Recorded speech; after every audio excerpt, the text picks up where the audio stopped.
तो इस कोरोना काल में भी जो पढ़ाई में लगे हुए हैं ये उन स्टूडेंट्स के लिए है। तो मैंने सीबीएसई का पेपर जो है सैम्पल पेपर 2021 का सॉल्व किया था। उसमें कुछ जगह काफ़ी जो है 3 से 4 क्वेश्चन में कुछ एरर्स मुझसे हो गई थी।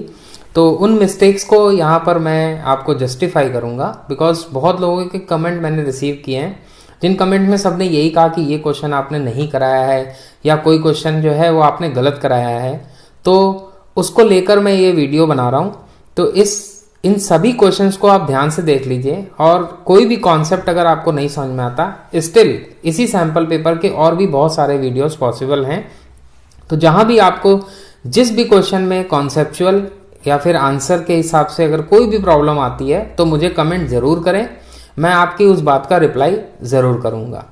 और ज़रूरत पड़ी तो एक और वीडियो मैं बना दूंगा जिसमें आपके और भी डाउट्स को मैं क्लियर करूंगा। अब बात करते हैं इस वीडियो में मैं क्या क्या चीज़ें आपको बताने वाला हूं। इस वीडियो में सैम्पल पेपर में जो भी सॉल्यूशंस में प्रॉब्लम है उनको देखते हैं, प्लस मैं आपको इसके टाइप के जितने भी क्वेश्चंस हैं वो कहाँ मिलेंगे और मैंने क्या क्या उसमें कंट्रीब्यूशन पहले से कर रखा है, वो सारे वीडियोस आपको कैसे आप उससे अपने कॉन्सेप्ट्स को और अच्छा करेंगे उसकी बात करते हैं। तो सबसे पहले हम सेक्शन ए का क्वेश्चन नंबर 9 देखते हैं। क्वेश्चन पूछा है और मैंने क्या किया है वो मैंने भी सॉल्यूशन अपना जो मैंने किया था वो भी मैंने यहाँ पर डाल रखा है, और जो क्वेश्चन कह रहा है उसके हिसाब से देखते हैं क्या होना चाहिए। How many arbitrary constants are there in a particular solution of the differential equation. तो एक बात ध्यान रखिए कि पर्टिकुलर सोल्यूशन में कोई भी आर्बिट्ररी कांस्टेंट नहीं होता है। उसका रीजन क्या है, जब सोल्यूशन ही पर्टिकुलर हुआ तो उसमें कांस्टेंट नहीं होगा। पर्टिकुलर मतलब एक सोल्यूशन आएगा। तो अगर आप डिफरेंशियल इक्वेशन को सॉल्व नहीं भी करते हैं तब भी आपको आंसर नंबर ऑफ पर्टिकुलर जो है आपको कांस्टेंट जो लिखेंगे आर्बिट्ररी कांस्टेंट वो आपके 0 होने चाहिए। अब बात करते हैं अगर आप क्वेश्चन को सॉल्व भी करते हैं तब भी क्या होगा। सॉल्यूशन अगर मैंने इसको सॉल्व किया था वेरिएबल सेपरेबल से और मैंने c की वैल्यू फाइंड की थी। तो c की वैल्यू मैंने कैसे फाइंड की थी, by putting initial condition y0 equal to 1, मतलब x जब 0 होगा तो y की वैल्यू 1 होगी। इसको लेकर जो मैंने सॉल्व किया था उससे क्या हुआ था, c की जो आर्बिट्ररी कांस्टेंट है उसकी वैल्यू निकल आई थी -1। तो मैंने बोल दिया था कि हाँ इसमें एक आर्बिट्ररी कांस्टेंट होना चाहिए, बट ऐसा नहीं है क्योंकि बात पर्टिकुलर सोल्यूशन की है, इसलिए उसमें कोई भी आर्बिट्ररी कांस्टेंट नहीं होने चाहिए, चाहे आप उस क्वेश्चन को सॉल्व करें या ना करें। तो चलिए क्वेश्चन नंबर 9 मेरे हिसाब से कोई भी कंफ्यूजन नहीं होगा। बट अगर इसमें अब ये तो बात रही जो क्वेश्चन पूछा गया है, लेकिन क्या मैं इसमें कोई भी दूसरी चीज सोच सकता हूं, तो आंसर इज यस। देखिए जब हमने जनरल सॉल्यूशन निकाला है तो देखिए इनिशियल कंडीशन अप्लाई करने के बाद c की कितनी वैल्यूज आ रही हैं, तो हमारे पास एक वैल्यू आ रही है। तो इसका इन जनरल जो है यूनिक सॉल्यूशन होगा, मतलब एक सॉल्यूशन होगा। तो ये बात भी आपको ध्यान रखनी चाहिए। जो मैंने डिफरेंशियल इक्वेशन मैंने बहुत डिटेल में पढ़ा रखा है उसको आप वीडियोस देख सकते हैं। फिर इसके बाद बात करते हैं क्वेश्चन नंबर 13 की, जो मेरे वीडियो से स्किप हो गया था। मैं इस वीडियो को जो हम लोग क्लिप्स में बनाते हैं तो मैं इसको ऐड करना मेरा ख्याल से छूट गया था, तो ये वीडियो ऐड नहीं हो पाया। बट ये बहुत ही सिंपल क्वेश्चन है, मैंने कमेंट में जिसने भी पूछा मैंने सबको लगभग रिप्लाई कर दिया है। क्वेश्चन में पूछा है find the direction cosine of the normal to YZ plane. अब देखो जो नॉर्मल टू वाईजेड प्लेन है, मतलब जो वाईजेड प्लेन, अब देखो एक्स एक्सिस साथ 0 एंगल बनाएगा, वाई एक्सिस साथ 90 बनाएगा और जेड एक्सिस के साथ आपका फिर से 90 डिग्री बनाएगा। तो जो डायरेक्शन कोसाइंस होते हैं हमारे L equal to cos alpha, M equal to cos beta, N equal to cos gamma, तीनों एंगल आपको पता है, आप सीधे सीधे वैल्यू कैलकुलेट कर सकते हैं। Cos 0 equal to 1, cos 90 equal to 0 और कॉस 90 इक्वल टू 0। तो 1,0,0 ये आपके आ जाएंगे direction cosine according to this question which is normal to YZ plane. Normal का मतलब आप जानते होंगे परपेंडिकुलर से होता है। तो direction cosines of x axis जो होंगे हमारे 1,0,0 होंगे। अगले क्वेश्चन की तरफ बात करते हैं। इसमें बहुत ही अजीबोगरीब मिस्टेक हुई जो मैं खुद भी नहीं सोच पाया कि ये कैसे हुआ। जब कमेंट में आए बच्चों के तो मैंने ये देखा कि ये कैसे पॉसिबल है, बट कभी कभी हो जाता है वर्कलोड ज्यादा होने की वजह से। तो हम देखते हैं इसमें क्या है, the probability of A and B solving a problem independently are 1/3 and 1/4 respectively.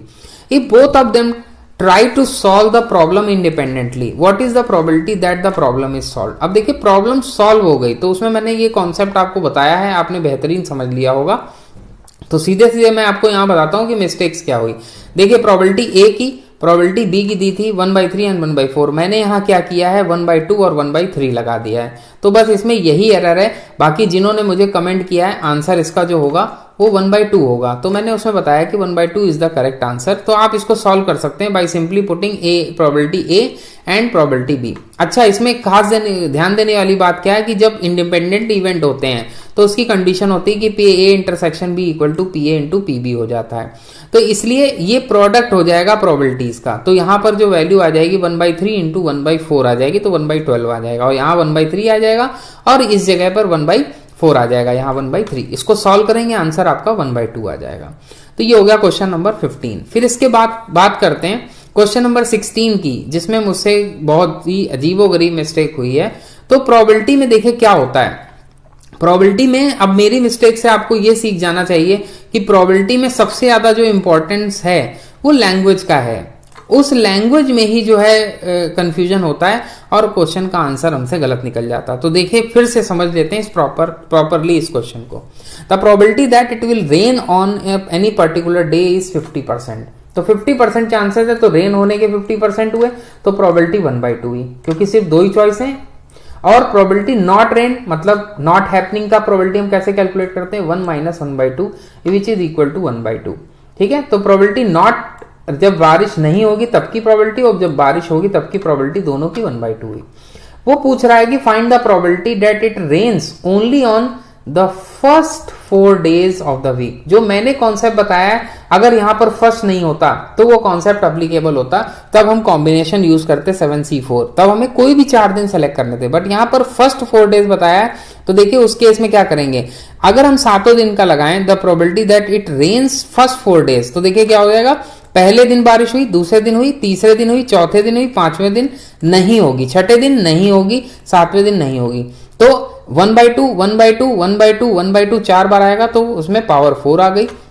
1/2 की पावर 4 और 1/2 की पावर क्यूब हो जाएगा जब प्रोबेबिलिटी जब हमारी रेन नहीं होगी। 5th डे, 6th डे और 7th डे ये हमारी रेन नहीं होगी, तो आंसर हमारा आ जाएगा 1/2 की पावर 7 आ जाएगा।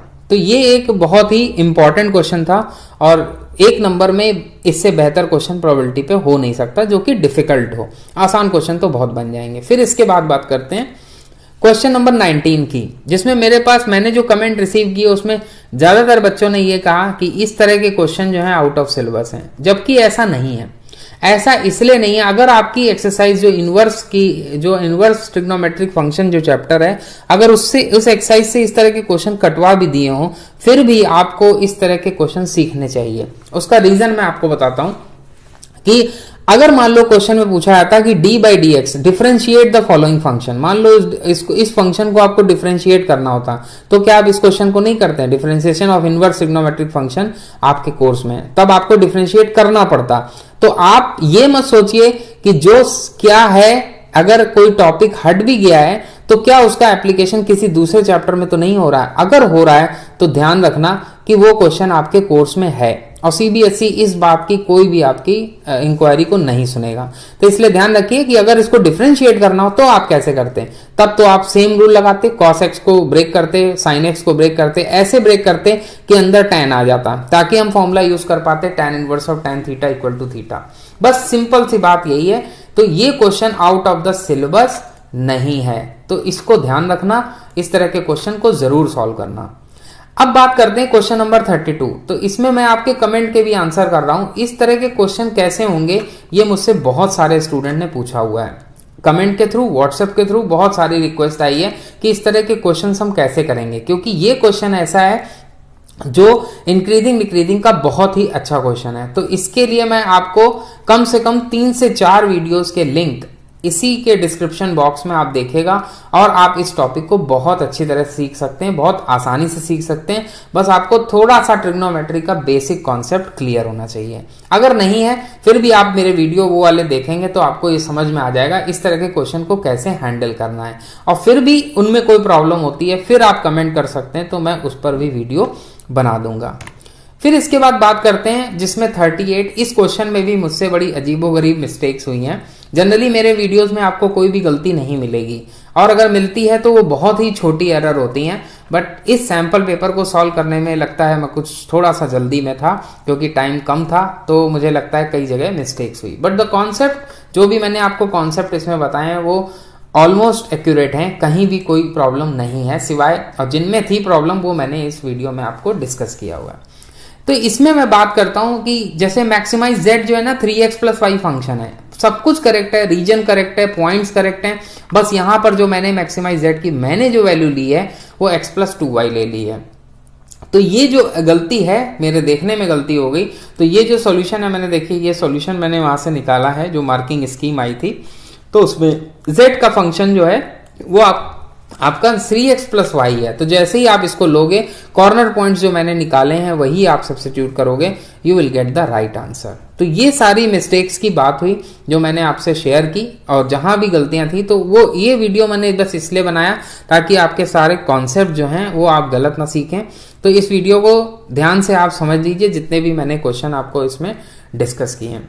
फिर इसके बाद मैं एक बात कहना चाहता हूं, मैं पिछले 1 साल से स्टूडेंट्स को तैयारी करा रहा हूं, 11th हो, 12th हो, 10th हो, सबको बोर्ड्स की तैयारी कराता हूं, जिसमें मेरे पास डिफरेंट फैकल्टीज भी है हर सब्जेक्ट की लगभग। वो हम लोग बहुत ही ज़्यादा मेहनत करते हैं, बट डेफिनेटली कि अब इतनी मेहनत करेंगे तो उसके लिए हम कुछ चार्ज भी करते हैं। तो उसके लिए, क्योंकि लास्ट टाइम है, प्री बोर्ड एक आखिरी मौका है आपके पास, उस मौके को अगर आप यूटिलाइज करना चाहते हैं और अगर आपको प्रॉब्लम है, अगर आपका सब कुछ सही जा रहा है, सारे सब्जेक्ट्स बेहतरीन तैयार हैं, तब तो कोई बात ही नहीं है। अगर उसमें कोई तैयारी में कमी हो तो आप मेरे क्लासेस को कांटेक्ट कर सकते हैं, जिसमें हर पॉसिबल हेल्प की जाएगी।